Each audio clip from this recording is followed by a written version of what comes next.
Hello friends, आज हम 3 topic clear करने वाले हैं। सबसे पहले percentage composition, empirical formula and then molecular formula. चलिए टाइम नहीं वेस्ट करते हुए सीधे हम लोग टॉपिक पे आते हैं, क्योंकि टाइम जो है वेरी प्रीशियस है। ठीक है, तो परसेंटेज कंपोजिशन आज पढ़ेंगे। किसी भी कंपाउंड में कितने परसेंट एलिमेंट है, इस टॉपिक में हम लोग समझेंगे। क्लियर? तो percentage of element, percentage of element that is equal to होता है mass of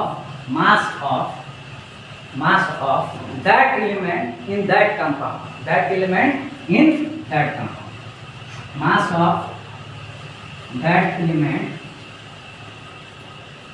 in that compound divided by molar mass of that compound, molar mass of that compound, molar mass of that compound into क्या हो जाएगा 100 into क्या होता है 100। Clear? चलिए इसमें एक और फार्मूला होता है, इसको भी ध्यान दीजिए।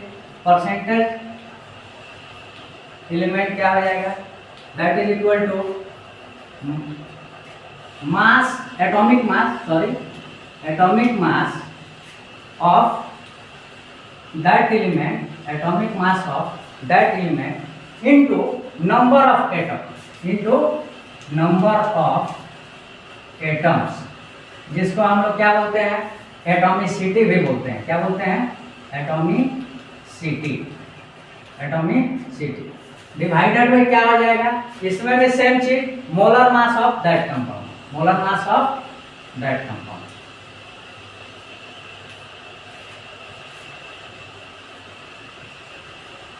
इनटू क्या होगा 100, सेम फार्मूला इनटू 100। चलिए इसमें हम लोग एग्जाम्पल लेते हैं। Calculate percentage of Ca, C and O in CaCO3।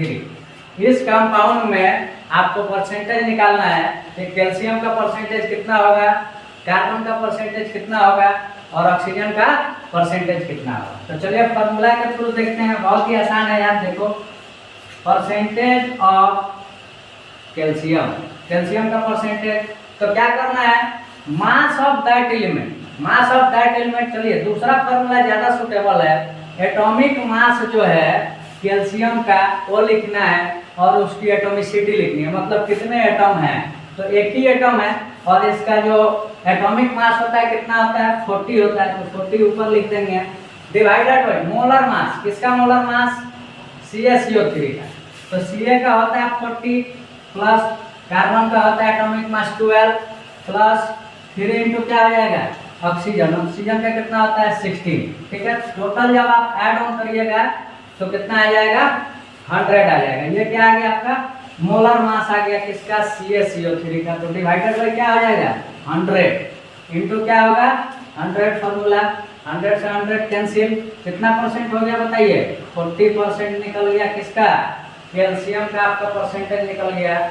इसी हिसाब से, इसी फार्मूले से आप निकाल सकते हो कार्बन का और एज वेल एज ऑक्सीजन का भी आप निकाल सकते हो। तो चलिए इसको देख भी लेते हैं।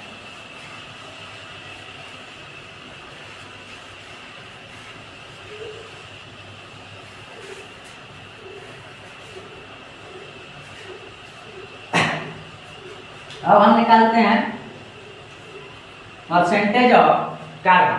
क्या निकालेंगे? Percentage of carbon. अब देखिए कार्बन का बताइए एटॉमिक मास कितना है 12, कितना होता है 12, और कंपाउंड कितना, सॉरी एटम कितना है, सिर्फ एक ही एटम है।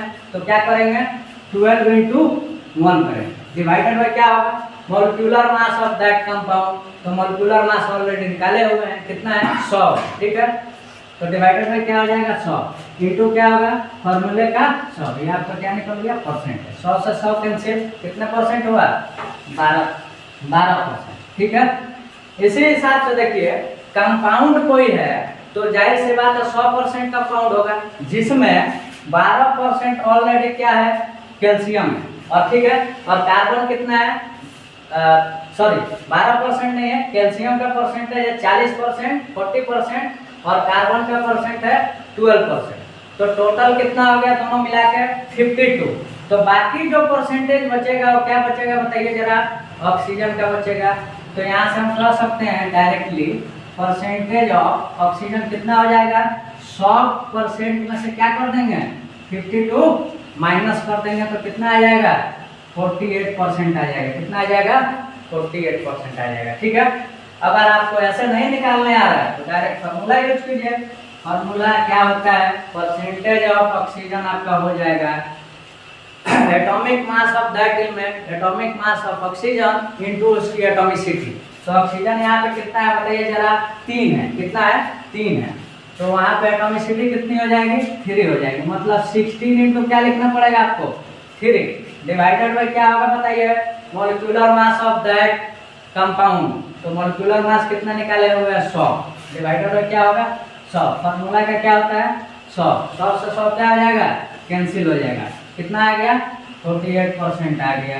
तो फार्मूले भी आप यूज करिएगा और फार्मूला भी आप यूज करिएगा तब भी 48% आएगा, और डायरेक्ट आप कॉमन सेंस भी यूज करिएगा तब भी कितना आएगा 48% आएगा। ठीक है, तो ये क्वेश्चन हो गया।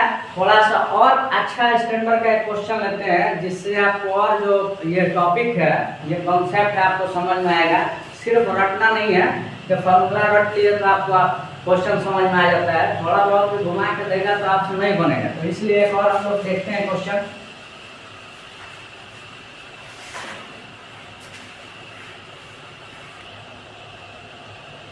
ठीक है, तो ये क्वेश्चन है, देखिए आपको क्वेश्चन गिवन है 5 gram of an organic compound contains 2 gram of carbon. 5 ग्राम का एक कंपाउंड है, ऑर्गेनिक कंपाउंड है, ठीक है, जिसमें 2 ग्राम क्या दिया हुआ है आपको 2 ग्राम कार्बन दिया हुआ है। तो आपको बताना है percentage of carbon in that compound, उस कंपाउंड में कितने परसेंट कार्बन होंगे जो कि 2 ग्राम ही कार्बन उस कंपाउंड में है। ठीक है, तो हम जानते हैं फॉर्मूला क्या होता है बताइए, परसेंटेज ऑफ एलिमेंट, एलिमेंट क्या दिया हुआ है आपको कार्बन दिया हुआ है, कितना हो जाएगा बताइए क्या होता है, पहले ये लिख लेते हैं ताकि आपको फॉर्मूला याद हो जाए। मास of that element, mass of that element divided by क्या होता है molar mass, molar mass compound है, किसका कंपाउंड, ठीक है, इनटू क्या होगा फॉर्मूले का 100। ठीक है, मास ऑफ दैट एलिमेंट कितना दिया हुआ है मास बताइए 2 ग्राम गिवन है। ठीक है, कार्बन का मास आपको 2 ग्राम गिवन है तो 2 लिख दीजिए, 2 ग्राम डिवाइडेड बाय क्या होगा मोलर मास आपको किसका दिया हुआ है, ऑर्गेनिक कंपाउंड का मास दिया हुआ है कितना 5 ग्राम। तो यहाँ पे क्या लिखिएगा 5 ग्राम इनटू क्या लिखिएगा 100, ग्राम से ग्राम कैंसिल, ये आपका कैंसिल हो गया कितने बार में 20 टाइम्स में, 20 इंटू 2 कितना हो गया 40, कितना परसेंट हो गया 40% आंसर हो गया। क्लियर, सिंपल मैथमेटिक्स है, कुछ भी नहीं है यार इसमें, एकदम सिंपल मैथमेटिक्स है। ठीक है, तो ये टॉपिक अब ज़्यादा एलोबरेट करने का कोई मतलब नहीं है, बहुत ही आसान टॉपिक है, आप लोग खुद से प्रैक्टिस करिएगा थोड़ा बहुत, आपको ये इससे रिलेटेड जितना भी क्वेश्चन होंगे आपसे आसानी से क्या होंगे बन जाएंगे। ठीक है, अब आगे की चीज़ें समझते हैं। आगे हम समझेंगे empirical formula and molecular formula, जो कि बहुत ही इम्पोर्टेंट है नीट पॉइंट ऑफ व्यू से as well as JEE Mains point of view से। ठीक है, तो कृपया आप लोग ध्यान दीजिए टॉपिक पे।